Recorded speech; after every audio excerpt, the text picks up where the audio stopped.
우리는 오랫동안 성장의 달콤함에 길들여져 왔습니다. 전 세계가 한강의 기적을 찬양했고, 대한민국은 유례없는 속도로 선진국 반열에 올라섰습니다. 도심의 마천루는 노파만 같고, 사람들은 영원한 우상향의 신화를 믿어 의심치 않았습니다. 하지만 화려한 네온사인 뒤에서 우리가 외면했던 균열은 이미 깊어질 대로 깊어져 있었습니다. 지금 이 순간, 우리가 서 있는 이 견고해 보이는 집안 아래에서 거대한 지각 변동이 시작되고 있습니다. 경제학에서 골든타임이란 시스템의 치명적인 결함이 회복 불가능한 상태로 가기 전 적절한 처방을 통해 흐름을 바꿀 수 있는 마지막 기회를 의미합니다. 하지만 차갑게 식어가는 지표들은 우리에게 잔인한 진실을 속삭입니다. 대한민국 경제를 지탱하던 엔진은 이미 과열을 넘어 소모되었고, 우리는 어쩌면 그 마지막 기회의 문턱을 이미 넘어서 버렸을지도 모릅니다. 지금 우리 앞에 놓인 숫자들은 결코 우호적이지 않습니다. 1,400원을 넘나드는 고환율의 고착화, 세계 최고 수준에 도달한 가계부채의 무게, 그리고 국가의 존립마저 위협하는 인구 절벽이라는 거대한 해일. 과거 1997년의 IMF 외환위기가 급성 심장마비였다면, 지금 우리가 마주한 위기는 온몸의 장기가 서서히 기능을 멈춰가는 만성적 쇠락에 가깝습니다. 더 무서운 점은 대중이 이 전조 증상에 무뎌져 가고 있다는 사실입니다.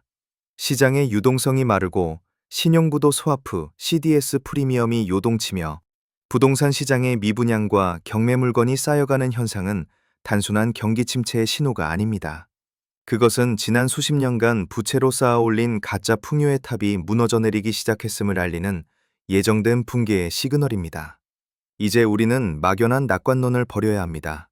차가운 이성으로 현실을 직시하고 이미 시작된 이 거대한 폭풍 속에서 어떻게 살아남을 것인지 자문해야 할 때입니다. 오늘 이 다큐멘터리는 그 누구도 선뜻 말하지 못했던 대한민국 경제의 시한폭탄, 그 뇌관의 정체를 추적해보고자 합니다. 골든타임이 끝난 뒤 찾아올 혹독한 겨울, 우리는 무엇을 준비해야 할까요? 폭풍이 몰아치기 전 바다는 기이할 정도로 고요합니다. 하지만 수면 아래에서는 거대한 조류의 변화가 일어나고 있죠. 대한민국 경제가 직면한 첫 번째 위기의 징조는 바로 부채라는 이름의 무거운 족쇄입니다. 1,900조 원을 넘어선 가계부채. 이 숫자는 단순한 통계적 수치를 넘어 우리 사회의 가장 약한 고리부터 갉아먹고 있는 암세포와 같습니다. 과거 저금리 시대에 우리는 부채를 성장의 동력으로 착각했습니다. 자산 가격이 오를 것이라는 맹신 속에 너도 나도 대출을 받아 부동산과 주식시장으로 뛰어들었죠. 하지만 금리 인상이라는 전 세계적인 역풍이 불어닥치자 그 달콤했던 빚은 비수가 되어 돌아왔습니다. 소득의 절반 이상을 원금과 이자를 갚는 데 쏟아붓는 원리금의 늪에 빠진 가구들이 급증하고 있습니다. 지갑이 닫히고 소비가 위축되는 것은 당연한 수순입니다. 시장을 지탱하던 내수는 이미 빈사 상태에 빠졌습니다. 점심시간이면 붐비던 식당가는 한산해졌고, 동네 골목마다 버티지 못한 자영업자들의 폐업 비명이 들려옵니다. 통계청이 발표하는 소매 판매액 지수는 연일 하락세를 면치 못하고 있으며, 이는 곧 기업의 실적 악화와 고용 불안으로 이어지는 악순환의 고리를 형성하고 있습니다. 더 큰 문제는 대외적인 지표입니다. 한국 경제의 기초 체력을 나타내는 경상수지는 아슬아슬한 줄타기를 이어가고 있고, 원달러 환율은 심리적 저지선인 1,300원을 훌쩍 넘어 이제는 1,400원대가 뉴노멀이 되어가고 있습니다. 환율의 상승은 수입 물가를 밀어올리고, 이는 다시 서민들의 장바구니 물가를 위협하는 강력한 인플레이션 압력으로 작용합니다.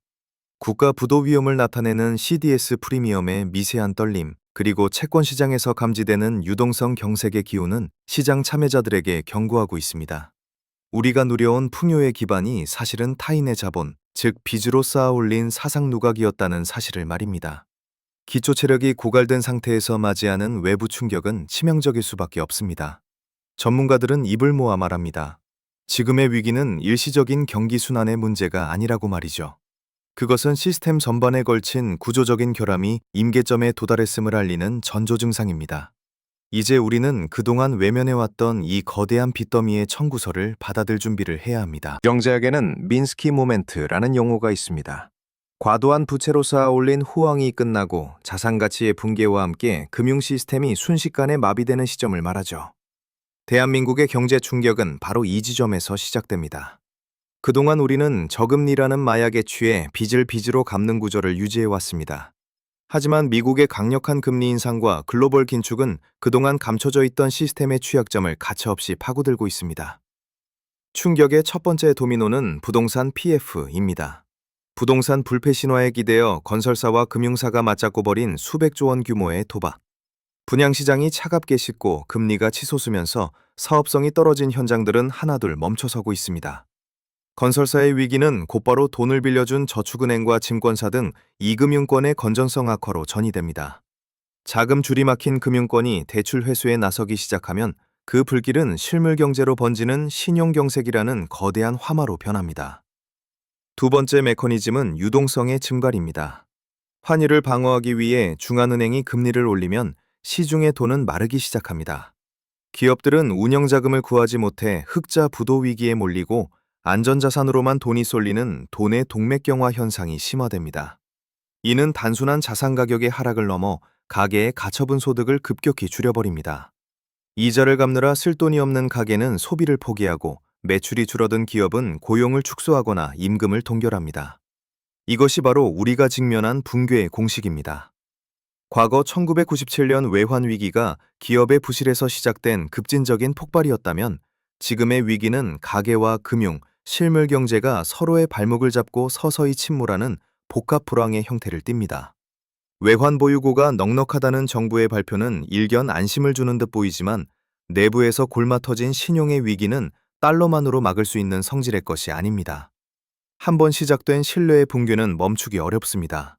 투자자들은 한국 시장에서 발을 빼기 시작하고 CDS 프리미엄이 치솟으며 한국의 국채는 외면받습니다. 유동성이 메마른 시장에서 누군가 던진 작은 돌 하나가 거대한 산사태를 일으키듯 지금 우리는 단 하나의 임계점만을 남겨두고 있습니다. 그리고 그 끝에는 우리가 한 번도 경험해보지 못한 혹독한 자산의 재평과 고통스러운 구조조정이 기다리고 있습니다. 역사는 냉혹한 기록입니다. 우리는 종종 대한민국이 이룩한 경제적 성취에 취해 우리가 결코 저개발국이나 파산국가들의 전철을 밟지 않을 것이라 확신하곤 합니다. 하지만 경제사의 페이지를 넘겨보면 한때 우리보다 앞서 나갔거나 혹은 우리만큼 당당했던 국가들이 어떻게 무너졌는지를 보여주는 잔인한 사례들이 가득합니다. 그들의 비극은 결코 남의 나라 이야기가 아닙니다. 아르헨티나와 베네수엘라를 보십시오. 한때 세계에서 가장 부유한 나라 중 하나였던 아르헨티나는 반복되는 포퓰리즘 정책과 방만한 재정 운용으로 인해 상시적인 채무 불이행 국가로 전락했습니다. 베네수엘라는 자원의 축복을 저주로 바꾸며 화폐 가치가 휴지보다 못한 수준으로 떨어졌습니다. 이들의 공통점은 지속 불가능한 성장에 매몰되어 시스템의 경고음을 무시했다는 것입니다. 그리스의 사례는 더욱 시사하는 바가 큽니다. 유로존이라는 거대한 보호막 아래서 감당할 수 없는 복지와 국가 채무를 쌓아 올렸던 그들은 신뢰가 무너지는 순간 국가 전체가 채권단의 통제 아래 놓이는 수모를 겪었습니다. 최근 터키가 겪고 있는 살인적인 물가 상승과 리라와 가치 폭락은 중앙은행의 독립성이 훼손되고 시장의 신뢰를 잃었을 때 한 나라의 경제 체계가 얼마나 순식간에 붕괴될 수 있는지를 적나라하게 보여줍니다. 혹자는 말합니다. 대한민국의 외환보유고는 탄탄하고 제조업 기반도 강력하다고 말이죠. 하지만 1997년 IMF 외환위기 당시에도 우리는 불과 몇 달 전까지 경제의 펀더멘털이 건강하다는 말을 믿었습니다.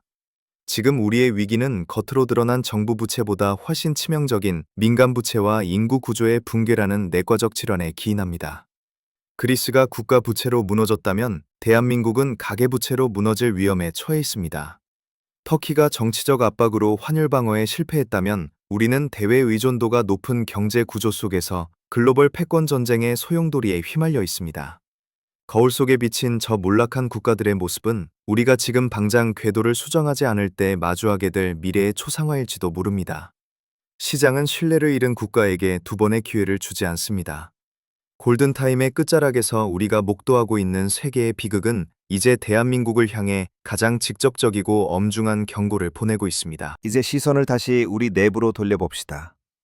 앞서 살펴본 글로벌 위기의 징조들이 외부에서 불어오는 파도라면 대한민국 경제의 진짜 위기는 배 밑바닥에 뚫린 거대한 구멍, 즉 성장 동력의 소멸에 있습니다. 수십 년간 우리를 먹여 살렸던 수출 주도형 제조업 모델은 이제 임계점에 도달했습니다. 한때 세계를 호령하던 반도체, 자동차, 조선 산업은 거세게 추격해오는 후발주자들과 기술 패권 경쟁이라는 이중구에 시달리고 있습니다. 더욱 절망적인 지표는 잠재 성장률의 하락입니다. 잠재 성장률이란 한 나라가 가진 노동과 자본을 모두 투입해 물가 상승을 유발하지 않고 달성할 수 있는 최대의 성장률을 말합니다. 대한민국은 이제 이 수치가 0%대로 진입할 것이라는 경고를 받고 있습니다. 엔진의 마력이 다해 더 이상 속도를 낼 수 없는 상태에 이른 것입니다. 경제 규모는 커졌지만 이를 지탱할 혁신은 더디고 규제의 벽은 여전히 높습니다. 여기에 대한민국만이 가진 특수한 비극인 인구 절벽이 가세합니다. 세계 최저 수준의 출산율은 단순히 사회적인 문제를 넘어 경제 시스템의 존립을 뒤흔드는 가장 강력한 뇌관입니다.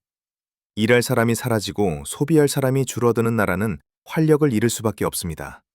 생산 가능 인구의 급감은 노동 비용을 높이고 기업의 투자를 위축시키며 결국 국가 재정의 건전성마저 파괴합니다. 젊은 세대가 짊어져야 할 부양의 짐은 갈수록 무거워지고 이는 다시 저출산과 저성장의 늪으로 우리를 밀어넣는 가혹한 굴레가 됩니다. 우리는 흔히 일본의 잃어버린 30년을 반면교사로 삼아야 한다고 말해왔습니다. 하지만 현재 대한민국의 상황은 당시 일본보다 훨씬 빠른 속도로 악화되고 있습니다. 자산 버블의 크기는 더 크고 고령화 속도는 유례를 찾아볼 수 없을 만큼 빠릅니다. 부동산에 편중된 가계 자산 구조는 금리 인상이라는 변수 앞에 무력하기 짝이 없으며 이는 내수 시장을 장기적인 불황의 터널로 인도하고 있습니다. 성장이 멈춘 사회에서는 계층 이동의 사다리가 끊어져집니다. 파이는 커지지 않는데 나누어 가진 몫을 두고 벌어지는 갈등은 더욱 격화됩니다. 자영업자의 몰락, 중산층의 붕괴, 그리고 청년 세대의 포기는 단순한 경제 현상이 아니라 대한민국이라는 공동체가 무너지고 있다는 절박한 시그널입니다. 우리가 믿어 의심치 않았던 어제보다 나은 내일이라는 약속은 이제 더 이상 유효하지 않습니다. 엔진은 이미 차갑게 식어가고 있으며 우리는 그 멈춰가는 기차 안에서 서로를 탓하며 서 있을 뿐입니다. 위기가 닥치면 대중은 정부와 중앙은행을 바라봅니다. 그들이 가진 강력한 권한으로 이 폭풍을 막아주길 기대하죠. 하지만 지금 대한민국 정책당국자들의 책상 위에는 정답이 없는 고난도의 퍼즐만이 놓여 있습니다. 이른바 삼중고의 늪입니다. 물가를 잡기 위해 금리를 올리자니 가계부채가 터지고 부채를 관리하기 위해 금리를 내리자니 자본 유출과 환율 폭주가 발목을 잡습니다. 한국은행의 고민은 깊어만 갑니다. 미국의 연방준비제도가 고금리를 유지하는 상황에서 우리만 금리를 낮추는 것은 자살행위나 다름없습니다. 원화 가치가 떨어지면 수입 물가가 치솟고 이는 다시 서민 경제를 파괴하는 인플레이션으로 돌아오기 때문입니다. 그렇다고 금리를 계속 올리자니 이미 한계치에 다다른 영세 자영업자와 영끌족들의 비명이 정책 결정에 무게를 더합니다. 결국 중앙은행은 자고우면하며 결단을 미루게 되고 시장은 이러한 불확실성에 더욱 민감하게 반응하며 요동칩니다. 정부의 재정정책 또한 막다른 길에 다다랐습니다. 지난 수년간 경기 부양을 위해 쏟아부은 유동성으로 인해 국가 채무는 이미 1,100조 원을 넘어섰습니다. 건전재정을 외치지만 세수 결손은 현실화되고 있고 침체된 경기를 살릴 마땅한 마중물은 보이지 않습니다. 여기서 더 많은 돈을 풀면 국가 신용등급에 타격이 올 것이고 돈을 줄이면 실물 경제의 급격한 경착륙을 피할 수 없습니다. 가장 위험한 징조는 폭탄 돌리기식 대응입니다. 부동산 PF 부실이나 한계 기업들의 채무를 근본적으로 구조조정하는 대신 만기를 연장해주고 보짐을 서주는 식으로 위기를 뒤로 미루고 있습니다. 이는 당장의 폭발은 막을 수 있을지 모르나 시스템 내부의 독을 더 키우는 결과를 초래합니다. 고통스럽더라도 썩은 환부를 도려내야 할 골든타임에 정책당국은 표심과 단기 지표에 연연하며 비겁한 지연을 선택하고 있는 것은 아닌지 되물어야 합니다. 통화정책과 재정정책이라는 양대 엔진이 동시에 힘을 잃어가는 상황. 정책의 약발이 더 이상 시장에 먹히지 않는 순간 그 파괴력은 상상을 초월합니다. 시장의 신뢰를 잃은 정부의 발표는 공허한 메아리가 되고 경제 주체들은 각자 도생의 길을 찾아 뿔뿔이 흩어지기 시작합니다. 국가가 나를 지켜줄 것이라는 막연한 믿음이 깨지는 순간 진정한 위기는 그 민낯을 드러낼 것입니다. 거대한 시대의 파고 앞에서 개인은 무력해 보이기 마련입니다. 국가 시스템이 흔들리고 거시지표가 붉은색으로 물들 때 우리가 할 수 있는 일은 그리 많지 않아 보입니다. 하지만 역설적이게도 위기의 순간에 가장 먼저 무너지는 것은 준비되지 않은 개인이며 끝까지 살아남아 기회를 잡는 것 또한 깨어있는 개인입니다. 이제 우리는 국가나 시장이 나를 보호해 줄 것이라는 환상에서 깨어나 생존을 위한 구체적인 전략을 수립해야 합니다. 첫 번째 전략은 부채의 재구성입니다. 저금리 시대의 문법이었던 레버리지는 이제 성장의 사다리가 아닌 나를 심해로 끌어당기는 닻이 되었습니다. 지금은 자산을 늘릴 때가 아니라 부채를 줄여야 할 때입니다. 변동금리 대출은 가능한 한 고정금리로 전환하거나 상환 우선순위를 정해 원금을 줄여나가야 합니다. 부동산은 우상향한다는 맹목적인 믿음에서 벗어나 내 소득으로 감당할 수 없는 자산은 과감히 정리하는 결단이 필요합니다. 현금 흐름을 막는 모든 구멍을 찾아내 봉쇄해야 합니다.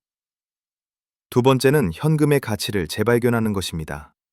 자산 가치가 하락하고 유동성이 마르는 시기에는 현금이 곧 권력입니다. 예상치 못한 소득 절벽이나 응급 상황에 대비해 최소 6개월 이상의 생활비를 확보하는 것은 생존의 기본입니다. 나아가 원화 자산에만 편중된 포트폴리오를 달러나 금과 같은 안전자산으로 분산하여 환율 폭등과 같은 거시적 위험에 대한 해지 수단을 마련해야 합니다. 세 번째는 지식의 무장입니다. 남들이 하는 투자에 휩쓸리는 포모 증후군은 위기 시기에 가장 치명적인 독약입니다. 경제지표를 읽는 법을 배우고 금리와 환율의 상관관계를 이해하며 시장의 잡음과 본질을 구분할 수 있는 안목을 길러야 합니다. 자산시장의 겨울은 길겠지만 그 끝에는 반드시 새로운 봄이 옵니다. 하지만 그 봄에 피어날 꽃은 겨울 동안 얼어 죽지 않고 살아남은 자들의 몫입니다. 마지막으로 가장 중요한 것은 멘탈의 관리입니다. 경제적 위기는 종종 심리적 붕괴를 동반합니다. 주변의 소음과 공포에 압도당하지 않고 냉정하게 자신의 상황을 직시하는 태도가 필요합니다. 화려한 수익률을 쫓던 시대는 저물었습니다. 이제는 얼마를 버느냐보다 어떻게 잃지 않느냐가 실력인 시대입니다. 생존 자체가 가장 큰 승리임을 기억해야 합니다. 우가 몰아칠 때 항해사가 해야 할 일은 돛을 더 높이 올리는 것이 아니라 돛을 낮추고 평형수를 채워 배가 뒤집히지 않게 하는 것입니다. 당신의 경제적 항해는 지금 안전합니까?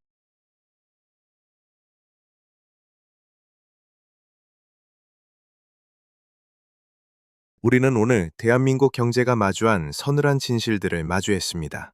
골든타임이 끝났다는 선언은 결코 절망만을 이야기하기 위함이 아닙니다. 그것은 우리가 지난 수십 년간 맹신해왔던 성장의 문법이 더 이상 유효하지 않음을 인정하라는 차가운 초대장입니다. 부채로 굴려온 풍요의 수레바퀴는 이제 멈춰섰고 우리는 그동안 외면해왔던 거대한 청구서 앞에 서 있습니다. 역사는 우리에게 가르쳐줍니다. 모든 위기는 시스템의 가장 약한 고리를 가장 먼저 파괴한다는 사실을 말입니다. 1997년의 외환위기가 그러했고 2008년의 금융위기가 그러했습니다. 하지만 위기는 동시에 거짓된 것들을 걸러내고 본질만을 남기는 혹독한 거름망이기도 합니다. 거품이 거친 자리에 무엇이 남을지는 이제 우리의 몫입니다. 국가가 궤도를 수정하고 기업이 혁신하며 개인이 스스로를 무장하는 과정은 고통스럽겠지만 그 과정 없이는 새로운 시대의 문을 열 수 없습니다. 지금 우리에게 필요한 것은 막연한 낙관론이 아닙니다. 비관 속에 매몰되는 공포는 더더욱 아닙니다. 지금 필요한 것은 현실을 직시하는 냉정한 용기입니다. 대한민국 경제라는 거대한 배가 폭풍우 속으로 진입하고 있다면 우리는 이제 호화로운 객실에서의 안락함을 포기하고 각자의 위치에서 평형수를 채워야 합니다. 소비를 줄이고 부채를 관리하며 지식으로 무장하는 그 모든 개별적인 노력들이 모여 이 거대한 위기를 건너가는 유일한 교량이 될 것입니다. 경제는 결국 숫자가 아니라 사람의 선택으로 움직입니다. 우리가 오늘 내리는 선택, 우리가 오늘 준비하는 마음가짐이 훗날 이 위기를 예정된 붕괴로 기억할지 아니면 새로운 성숙을 위한 산통으로 기록할지를 결정할 것입니다. 성장의 시대는 저물었을지 모르나 생존과 번영을 향한 인간의 의지는 결코 저물지 않습니다. 골든타임은 끝났을지 모릅니다. 그러나 시간은 멈추지 않습니다. 긴 겨울은 이미 시작되었고 봄은 오직 준비된 자들에게만 그 따스한 햇살을 허락할 것입니다. 당신은 지금 다가올 내일을 위해 무엇을 남기고 무엇을 버리시겠습니까? 대한민국 경제, 그 위기의 시그널은 이제 당신의 결단을 기다리고 있습니다.